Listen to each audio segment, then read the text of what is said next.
वाराणसी से आई तस्वीरों के साथ, जहां जमीन को लेकर बवाल हुआ।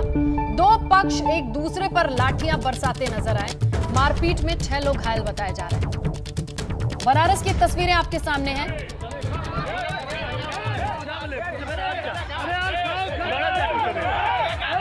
ये देखिए आप, बांस लेकर, डंडे लेकर किस तरीके से ये दोनों पक्ष आपस में गुत्थम गुत्था। एक्सक्लूसिव तस्वीरें देखिए। और जमीनी विवाद का ये मामला था।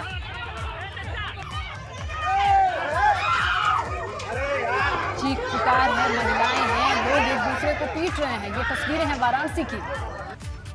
बताया जा रहा है कि 6 लोग घायल हुए हैं और मामला शुरू होता है जमीन के विवाद को लेकर।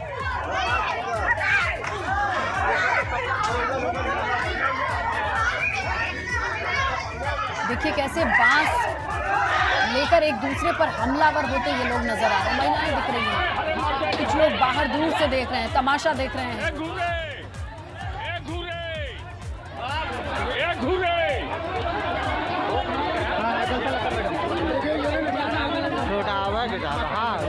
इस पूरे मामले में 6 लोगों के घायल होने की खबर मिल रही है। जमीनी विवाद था, लेकिन तूल पकड़ता चला गया और फिर दोनों पक्ष के लोगों ने बांस डंडे लेकर एक दूसरे पर हमला करना ही सही समझा। और अब कैसा माहौल है ये आपके सामने।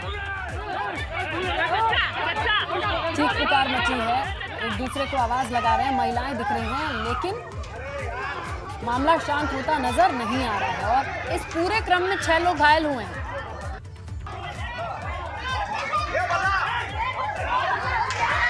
देखिए आप कैसे एक शख्स लगातार लाठियां बरसाए जा रहा है दूसरे शख्स पर। कुछ लोग उसे बचाने की भी कोशिश कर रहे हैं, बीच बचाव के लिए भी आ रहे हैं, लेकिन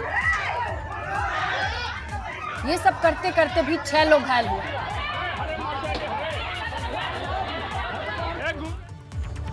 बरेली से बड़ी खबर है। मास्क नहीं लगाने पर गार्ड ने गोली मारी है। बैंक के गार्ड ने रेलवे कर्मचारी को गोली मार दी और रेलवे कर्मचारी गंभीर रूप से घायल है, जिसका जिला अस्पताल में इलाज चल रहा है। आरोपी गार्ड को पुलिस हिरासत में लिया गया है।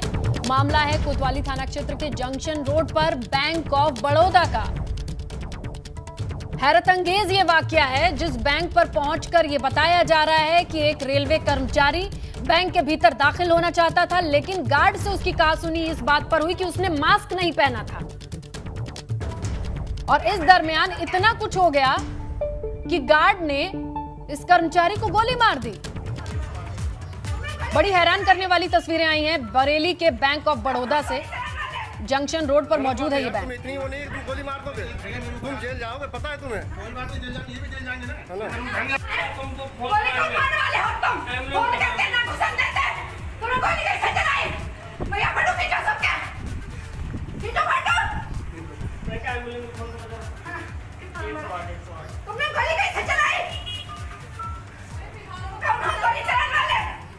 गलत बात है यार, तुम इतनी वो नहीं, तुम गोली मार दोगे, तुम जेल जाओगे, पता है तुम्हें। कितने बेशर्मी से ये गार्ड कह रहा है कोई बात नहीं, ये जेल जाए तो हम भी। जेल जाने से पहले उसे अस्पताल भेजा गया है। अगर यही गोली उससे सिर में लग जाती या उसकी जान चली जाती तो ये जिम्मेदारी किसकी थी? जहां बैंक के भीतर दाखिल मैनेजर, फ्लोर मैनेजर और तमाम कर्मचारी कह रहे हैं कि हमारी जिम्मेदारी नहीं है, क्योंकि बैंक के बाहर की घटना। गोली मार दोगे, तुम जेल जाओगे, पता है तुम्हें। यूपी में धर्म परिवर्तन रैकेट का मामला इस वक्त की बड़ी खबर, जहां एबीपी गंगा की खबर पर मुहर लगती दिख रही है। ईडी ने मनी लॉन्ड्रिंग एक्ट के तहत अब इस पूरे मामले पर केस दर्ज किया है। मामले की जांच ईडी की एसटीएफ ब्रांच करेगी। यूपी एटीएस के दस्तावेजों को जांचने के बाद ईडी ने यह केस दर्ज किया है। यूपी एटीएस द्वारा भेजे गए दस्तावेजों का निरीक्षण करने के बाद ही ईडी मुख्यालय ने उत्तर प्रदेश में धर्म परिवर्तन रैकेट मामले में prevention of money laundering act के तहत मुकदमा दर्ज कर दिया है। और ईडी का एसटीएफ ब्रांच इस पूरे मामले को टेक ओवर करेगा और बारीकी से हर एक डिटेल निकालेगा और जानने और समझने की कोशिश करेगा कि कौन कौन सी संस्थाओं के तार कहां-कहां से जुड़े हैं, पैसा कहां से आता था।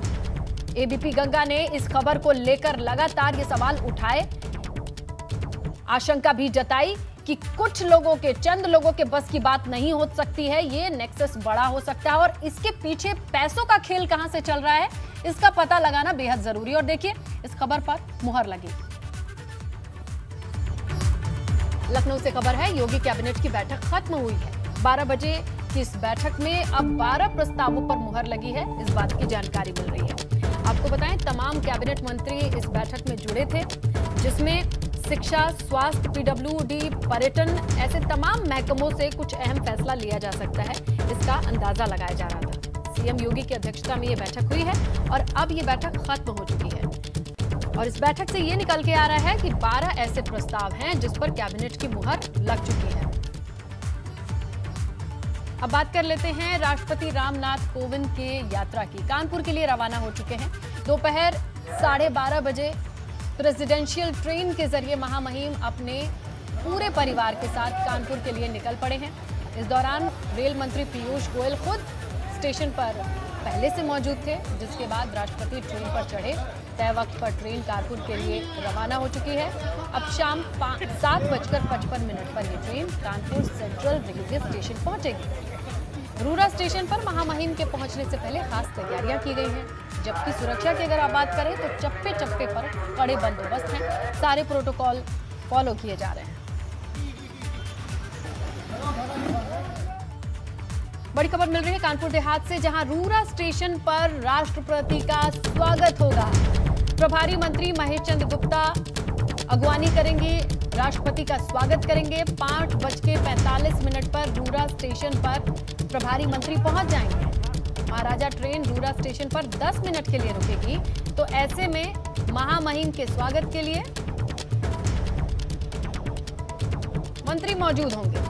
रूरा स्टेशन पर 5:45 पर वक्त तय है, जहां प्रभारी मंत्री महेश चंद्र गुप्ता स्वागत करेंगे। ये महाराजा ट्रेन रूरा स्टेशन पर 10 मिनट के लिए रुकेगी, ये तय कार्यक्रम है। तमाम सुरक्षा इंतजामों के बीच मंत्री महेश चंद्र गुप्ता स्वागत करेंगे।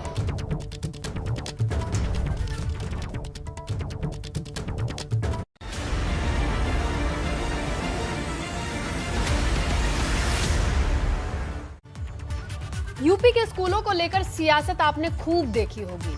आम आदमी पार्टी के यूपी के खस्ताहाल स्कूलों के सहारे ही लखनऊ की सत्ता का रास्ता तलाश रही है, ये भी आप समझ रहे होंगे।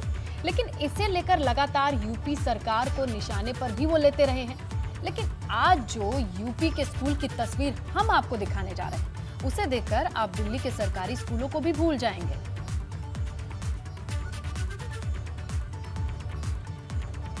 तो हम आपको दिखा रहे हैं ये 2 तस्वीरें, जहां पहली तस्वीर दिल्ली के सरकारी स्कूल की है, तो वहीं दूसरी तस्वीर काशी में बन रहे सरकारी स्कूल की। सुविधा और साधन के मामले में दिल्ली तो छोड़िए, प्रदेश के बाकी राज्यों के प्राइवेट स्कूल को भी पछाड़ दे ये स्कूल। देखिए इन तस्वीरों को, जहां बनारस में जो ये स्कूल बन रहा है, स्मार्ट स्कूल बन रहा है, इसमें लिफ्ट होगी और विदेशों की तरह वाटर हार्वेस्टिंग के इंतजाम किए गए हैं। इतना ही नहीं, आग लगने पर बचाव की व्यवस्था यानी अग्निशमन की स्मार्ट व्यवस्था होगी। कक्षाएं तो स्मार्ट तरीके से चलेंगी ही चलेंगी। केंद्र सरकार की महत्वाकांक्षी योजना स्किल डेवलपमेंट को लेकर भी स्कूलों को अलग से क्लास चलाने की तैयारी में है।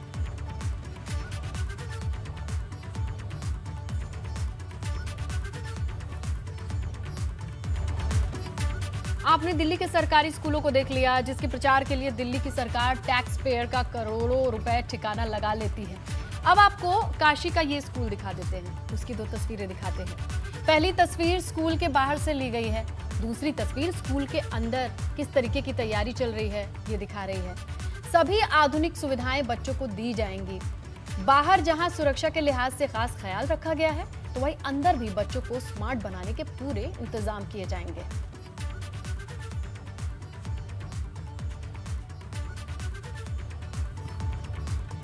यानी सही मायने में स्मार्ट स्कूल की ये तस्वीर निकलकर हमारे सामने आएगी और लगभग ये बनकर तस्वीर तैयार हो चुकी है। पीएम मोदी जल्द ही स्कूल का उद्घाटन करने जा रहे हैं। करीब 4500 स्क्वायर मीटर में बने पुराने जीर्ण शीर्ण स्कूल की जगह पे ये स्मार्ट स्कूल, इसको बनाने में लगभग 15 करोड़ का खर्च आया है। स्कूल के बिल्डिंग को बात अगर आप देखें तो 1500 स्क्वायर मीटर में फैली है। स्कूल को 3 फ्लोर पे बनाया गया है। ग्राउंड फ्लोर पर 14 कमरे होंगे, फर्स्ट फ्लोर पर 11, सेकेंड फ्लोर पर 14।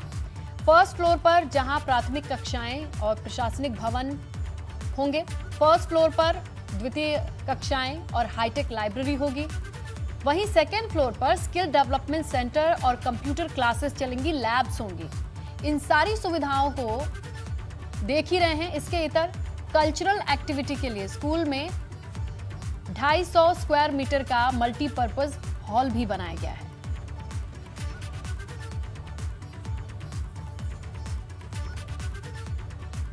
चलिए, ये तो देख ली आपने स्कूल की तस्वीर। अब आपको सुनवाते हैं काशी में इस तरीके के 4 हाईटेक स्कूल बनने जा रहे हैं। वाराणसी नगर निगम का इस मसले पर क्या कहना है और वाराणसी में पढ़ाई और स्कूल शिक्षा के स्तर को सुधारने के लिए उनके पास फ्यूचर प्लान क्या है, ये भी सुनिए।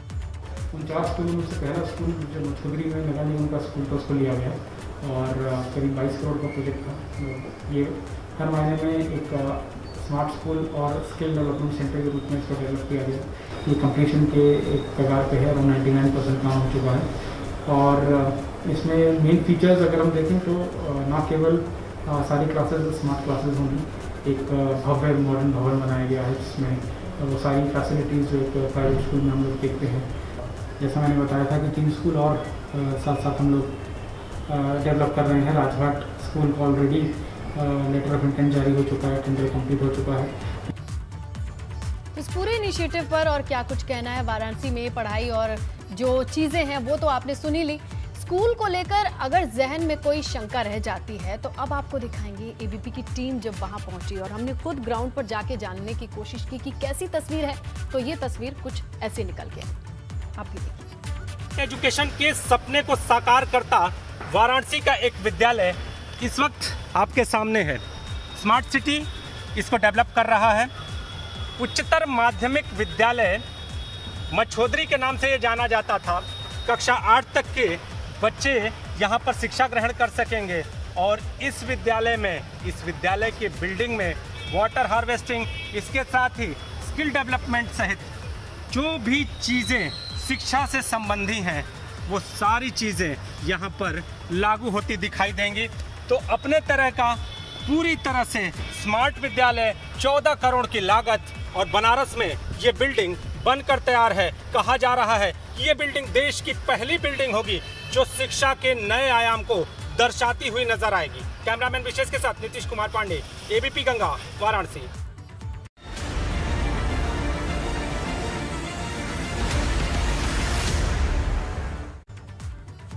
रुख बड़ी खबरों का करें। बलरामपुर में भीषण सड़क हादसा हुआ है। बाइक को बचाने के चक्कर में एक कार का बैलेंस बिगड़ा और ये कार पलट गई है। इस कार में 6 लोग सवार थे और 6 की दर्दनाक मौत हो गई है।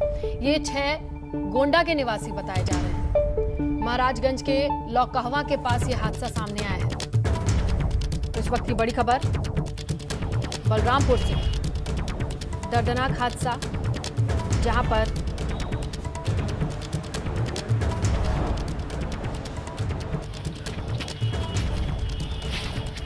इस बाइक को बचाने के चक्कर में कार का बैलेंस इस कदर बिगड़ा कि इस कार में 6 लोग सवार थे। 6 की मौके पर दर्दनाक मौत।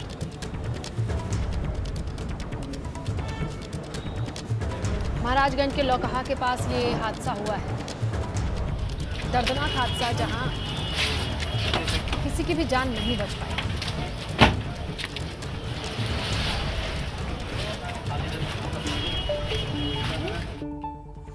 यूपी में धर्मांतरण के मामले के साथ साथ अब 2 बच्चे वाले कानून की भी मांग उठने लगी है। यूपी के पंचायती राज मंत्री भूपेंद्र सिंह ने आज मुरादाबाद में कहा कि बढ़ती जनसंख्या देश के लिए चुनौती है। जितनी भी समस्याएं हैं उनका बड़ा कारण बढ़ी आबादी है। हम लोग सीएम और प्रधानमंत्री के नेतृत्व में आम लोगों की अपेक्षाओं और संसाधनों की पूर्ति करने का काम कर रहे हैं, लेकिन देश के सामने बढ़ती आबादी एक बड़ा संकट है। इस पर अंकुश लगना चाहिए। बढ़ती हुई जनसंख्या, बढ़ती हुई आबादी देश के लिए चुनौती है और जितने भी समस्याएं हैं उसका एक बड़ा कारण बढ़ती आबादी भी है। और उस आबादी पर अंकुश लगना चाहिए, ऐसा मुझे लगता है। देश में आबादी के जो संख्या का वो पक्ष है उसे लोग बिगाड़ने का काम कर रहे हैं धर्मांतरण के माध्यम। हमारी सरकार संकल्पित है कि उनके जो भी कुकर्म वो कर रहे हैं उन्हें सफल नहीं होने दिया जाएगा और विधि सम्मत जो भी कठोर से कठोर कार्रवाई होगी, जो इस कार्य में लोग लिप्त पाए जाएंगे उसके खिलाफ कार्रवाई की जाएगी। खबरें स्पेशली एबल्ड लोगों के लिए। भारत में कोविड-19 के 51,666 नए मामले आने के बाद कुल पॉजिटिव मामलों की संख्या 3,01,34,445 हो गई है। 1,369 नई मौतों के बाद कुल मौतों की संख्या 3,93,310 हो गई है। अगर बात करें डिस्चार्ज लोगों की तो 24 घंटे में 64,527 लोग डिस्चार्ज हो चुके हैं। कोरोना का डेल्टा वेरिएंट धीरे धीरे विकराल हो रहा है। आपको बताएं कि वेरिएंट के मामले 85 देशों में सामने आ चुके हैं। यूपी की बात करें तो दूसरे राज्यों से लौटकर जो लोग आ रहे हैं उनकी जांच फिर से शुरू हो गई है। जिन राज्यों में ज्यादा संक्रमण है पैनी नजर रखी जा रही है, यानी अब बाहर से यूपी में आए यात्रियों की जांच शुरू हो गई।